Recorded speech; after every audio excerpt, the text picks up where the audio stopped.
Hey guys, প্ৰথমে আপোনাক welcome কৰিছো জব এলাৰ্ট ডেস্ক ইউটিউব চেনেলত। তো মই যেটো ভিডিঅ' আলোচনা কৰিম ইঞ্জিনিয়াৰিং প্ৰজেক্টছ ইণ্ডিয়া লিমিটেডৰ পৰা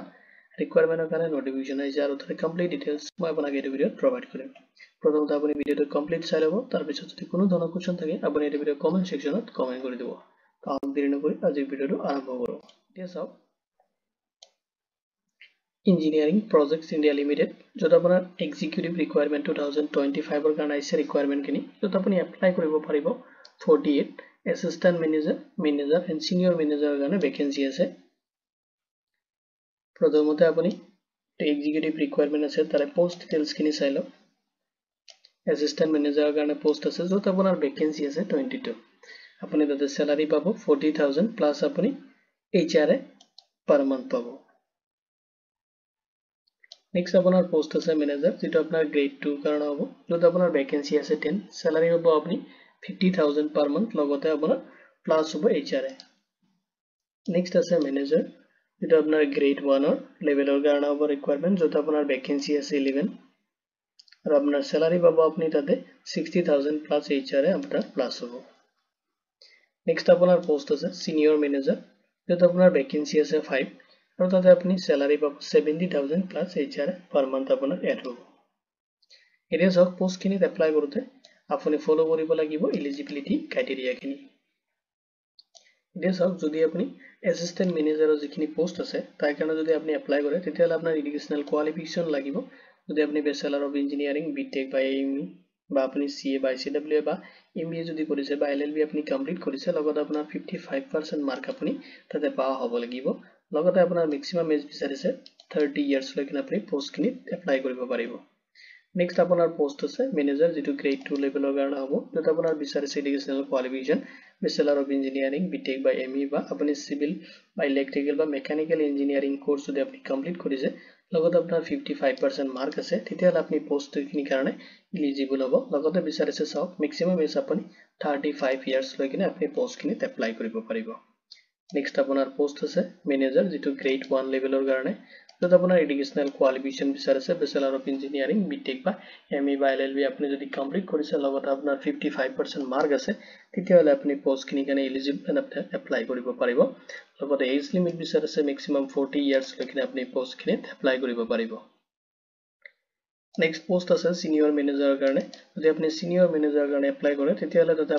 এডুকেশ্যনেল কোৱালিফিকেশ্যন বিচাৰিছে আপুনি বেচেলাৰ অফ ইঞ্জিনিয়াৰিং বিটেক বা ME বা LLB যদি আপুনি কমপ্লিট কৰিছে, লগতে আপোনাৰ থাকিব লাগিব 55% মাৰ্ক, লগতে 9 ইয়াৰ্ছ আপোনাৰ পোষ্ট কোৱালিফিকেশ্যন এক্সপিৰিয়েঞ্চ থাকিব লাগিব, তেতিয়াহ'লে আপুনি চিনিয়ৰ মেনেজাৰৰ পোষ্টখিনিৰ কাৰণে এলিজিবল আপুনি এপ্লাই কৰিব পাৰিব। লগতে চাওক এজ লিমিট বিচাৰিছে মেক্সিমাম আপুনি 42 ইয়াৰ্ছ লৈকে পোষ্টখিনিত এপ্লাই কৰিব পাৰিব। নেক্সট চাওক এজ ৰিলেক্সেশ্যনখিনি, এইটো এজ ৰিলেক্সেশ্যনখিনি as per the government norms হিচাপত আপুনি ৰিচিভ কৰিব। যদি আপোনাৰ SC ST কেণ্ডিডেট যদি হয় আপুনি, তেতিয়াহ'লে আপুনি 5 ইয়াৰ্ছৰ কাৰণে এজ ৰিলেক্সেশ্যনখিনি ৰিচিভ কৰিব। যদি আপুনি OBC কেণ্ডিডেট হয় তেতিয়াহ'লে আপুনি 3 ইয়াৰ্ছৰ কাৰণে এজ ৰিলেক্সেশ্যন ৰিচিভ কৰিব। যদি আপুনি PWD কেণ্ডিডেট হয় তেতিয়াহ'লে আপুনি 10 ইয়াৰ্ছৰ কাৰণে এজ ৰিলেক্সেশ্যনখিনি ৰিচিভ কৰিব। এতিয়া চাওক চিলেকশ্যন প্ৰচেছখিনি, আপোনাৰ চিলেকশ্যন কেনেকৈ হ'ব। তো চিলেকশ্যনত প্ৰথমে চাওক আপোনাৰ শৰ্ট লিষ্টেড কৰা হ'ব the base of educational qualification and experience ওপৰত বেছ কৰি কিনে আপোনাক শৰ্ট লিষ্টেড কৰা হ'ব। নেক্সট চাওক ৰিটেন এক্সামিনেশ্যন ইফ এপ্লিকেবল, কিছুমান পোষ্ট আছে য'ত আপোনাৰ ৰিটেন এক্সামিনেশ্যন আপুনি ফেচ কৰিব লাগিব, এইটো টেষ্টেবল হ'ব, ফেচ এন ইণ্টাৰভিউ যেতিয়া আপুনি ফেচ কৰিব তেতিয়া হ'ব। নেক্সট চাওক আপোনাৰ যিটো ফাইনেল চিলেকশ্যন হয়, এইটো আপোনাৰ ফাইনেল যিটো শৰ্ট লিষ্টেড কৰা হ'ব, এইটো আপোনাৰ বেছ অন ইণ্টাৰভিউ থ্ৰু আপোনাৰ ফাইনেল যিটো ৰিজাল্ট হয় বা চিলেকশ্যন প্ৰচেছখিনি কমপ্লিট কৰা হ'ব। এতিয়া চাওক পোষ্টখিনিত আপুনি এপ্লাই কেনেকৈ কৰিব। তো এপ্লাইৰ বেছিক ডিটেইলছ মই আপোনাক ইয়াতে প্ৰভাইড কৰিম। নেক্সট মই আপোনাক অনলাইন যিটো পৰ্টেল হয় তাতে মই ভিজিট কৰি কিনে আপোনাক দেখুৱাম আপুনি কেনেকৈ এপ্লাই কৰিব। তো প্ৰথমতে আপুনি ভিজিট কৰিব লাগিব অফিচিয়েল ৱেবছাইটত, যিটো লিংক মই এই ভিডিঅ'ৰ ডেছক্ৰিপশ্যনত প্ৰভাইড কৰি দিম। তাতে আপুনি যাব লাগিব HRD যিটো কাৰেণ্ট অপেনিং আছে তাতে আপুনি যাব লাগিব ৰিকুৱাৰমেণ্ট ছেকশ্যনত, আৰু তাতে আপুনি ফাইণ্ড আউট কৰিব লাগিব লেটেষ্ট যিটো ৰিকুৱাৰমেণ্ট চলি আছে, আৰু যাতে আপুনি এপ্লাই কৰিব লাগিব যিটো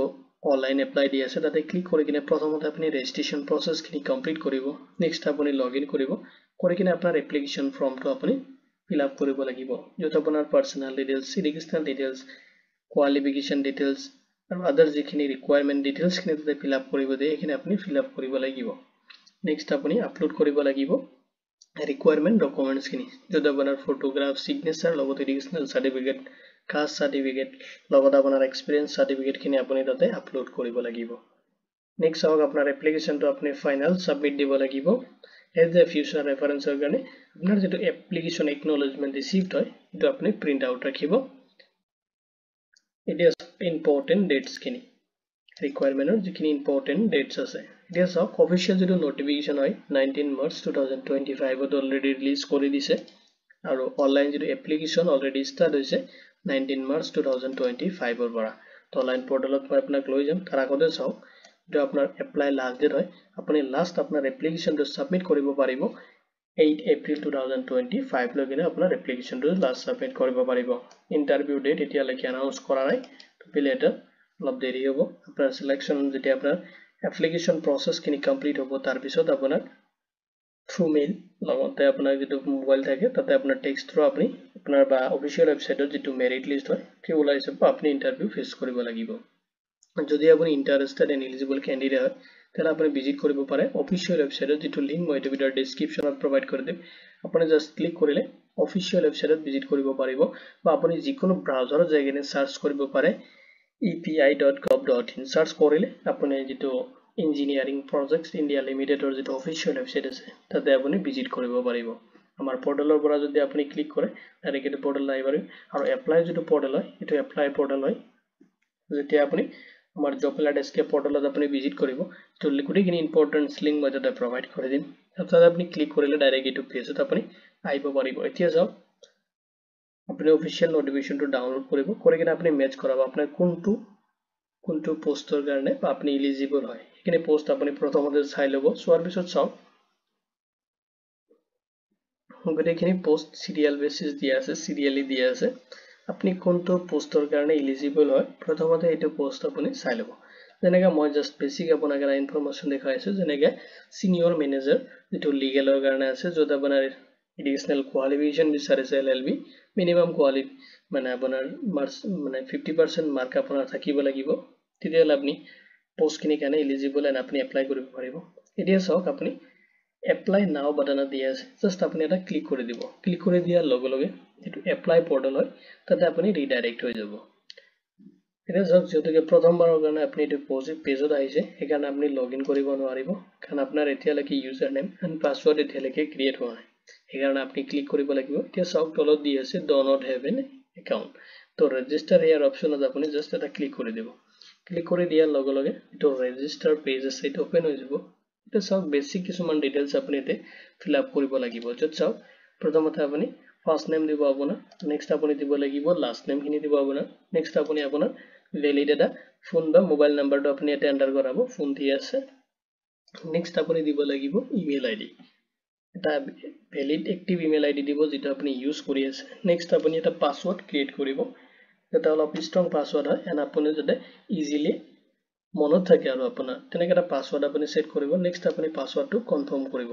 কৰি কিনে এতে ক্যাপচাৰটো দি আছে আপোনাৰ তাত বেলেগ এটা ক্যাপচাৰ আহিব ক্যাপচাৰটো ফিল আপ কৰিব কৰি কিনে আপুনি জাস্ট ৰেজিষ্ট্ৰেচন অপচনত ক্লিক কৰি দিব ৰেজিষ্ট্ৰেচন অপচনত ক্লিক কৰি দিয়াৰ লগে লগে আপোনাৰ ইউজাৰ নেম এণ্ড পাসওয়াৰ্ড খিনি আপোনাৰ সেট হৈ যাব নেক্সট আপুনি লগইনত ক্লিক কৰিব লগইন পেজটো আহি যাব আপুনি যেটো ইউজাৰ নেম এণ্ড আপুনি পাসওয়াৰ্ডটো সেট কৰিছিলে হেতু দি কিনে আপুনি ক্যাপচাৰটো ফিল আপ কৰিব কৰি কিনে আপুনি লগইন কৰিব কৰি কিনে আপোনাৰ যেটো এপ্লিকেশন প্ৰসেস হয় হেকিনে আপুনি কমপ্লিট কৰি দিব এটা যাওক এনেকৈ আপুনি যেটো পোষ্টৰ কাৰণে আছে আপুনি যেটো পোষ্টত এপ্লাই কৰিব কমপ্লিট ডিটেইলছ এনেকৈ হয় এনেকৈ আপুনি কমপ্লিট